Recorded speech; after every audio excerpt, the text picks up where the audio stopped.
नमस्कार, जय श्री राम। मैं पंडित मुकेश भारद्वाज आज की इस क्लास में आप सभी लोगों का बहुत बहुत स्वागत करता हूं। मित्रों, इससे पहले की क्लासेस में जो है हमने ग्रहों का क्लासिफिकेशन किया हुआ है और आज की इस क्लास के अंदर जो है हम जो प्लैनेट्स है उनका नेचर जो होता है उस पर बात करने वाले हैं। तो बिना समय गवाए शुरू करते हैं आज की क्लास।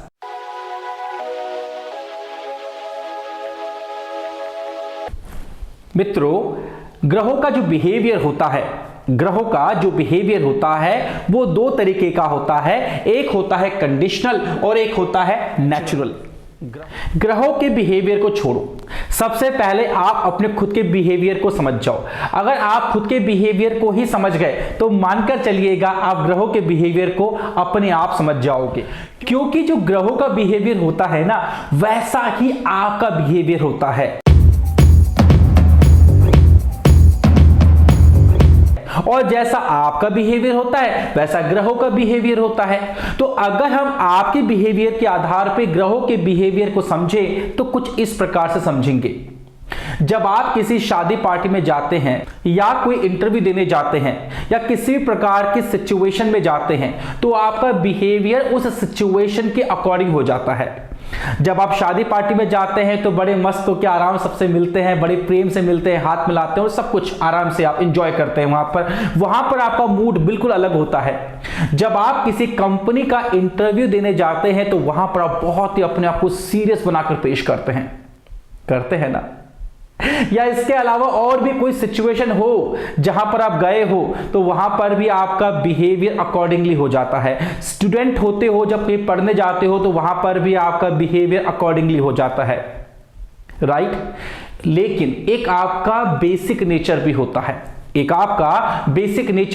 है। जब आप अपने घर में बैठे हुए हो, कोई आपको नहीं देख रहा हो, कोई कैमरा वगैरह वहां नहीं लगा हुआ हो और उस कंडीशन में जिस तरीके का बिहेव करते हैं वह आपका नेचुरल बिहेवियर होता है। वो रियल हो आप, और किसी शादी पार्टी में या इंटरव्यू में या किसी भी सिचुएशन में आप रियल नहीं होते। आप अकॉर्डिंग टू सिचुएशन बिहेव करना शुरू कर देते हैं। इसी के आधार पर ग्रहों का भी जो है वह कंडीशनल बिहेवियर होता है और नेचुरल बिहेवियर होता है।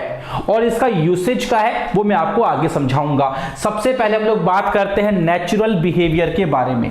आप देखिए यहां पर एक लड़की का मैंने फोटो लगाया है। ये लड़की अपने घर में है, आराम से सोफा पर लेटी हुई है और फोन इसके पास है। इसको कोई फर्क नहीं पड़ रहा कौन आ रहा है, कौन जा रहा है, कौन देख रहा है, कोई फर्क नहीं पड़ रहा। ठीक ऐसे ही आप होते हो। लेकिन एक ही व्यक्ति देखो यहां पर, ये सब लोग एक मीटिंग में बैठे हुए हैं और सब लोग बड़े तरीके से, बड़े सलीके से बैठे हुए हैं, एक दूसरे की बात को सुन रहे हैं, राइट। ये है कंडीशनल बिहेवियर। तो आज हम बात करेंगे नेचुरल बिहेवियर के बारे में। नेचुरल बिहेवियर के आधार पर हम ग्रहों को टू पार्ट्स में डिवाइड करते हैं, शुभ और अशुभ। सबसे पहले यह जान लेते हैं कि कौन कौन से ग्रह जो है वह शुभ होते हैं और कौन कौन से ग्रह अशुभ होते हैं। और यह जानने के बाद हम ये जानेंगे कि इस शुभता और अशुभता का, इस ऑस्पिशियसनेस और इनऑस्पिशियसनेस का प्रैक्टिकल सेंस में क्या यूसेज है, राइट। तो सबसे पहले देखते हैं कि शुभ ग्रहों की कैटेगरी में कौन कौन से ग्रह आते हैं। तो इसमें सबसे पहले आता है आपका चंद्रमा, फिर आता है आपका बुध, फिर आता है आपका गुरु और फिर आता है आपका शुक्र। ये चार ग्रह जो है वह शुभ ग्रहों की कैटेगरी में आते हैं। अशुभ ग्रहों की कैटेगरी में कौन आते हैं? राकेश बोले तो राहु, केतु, शनि, मंगल और सूर्य।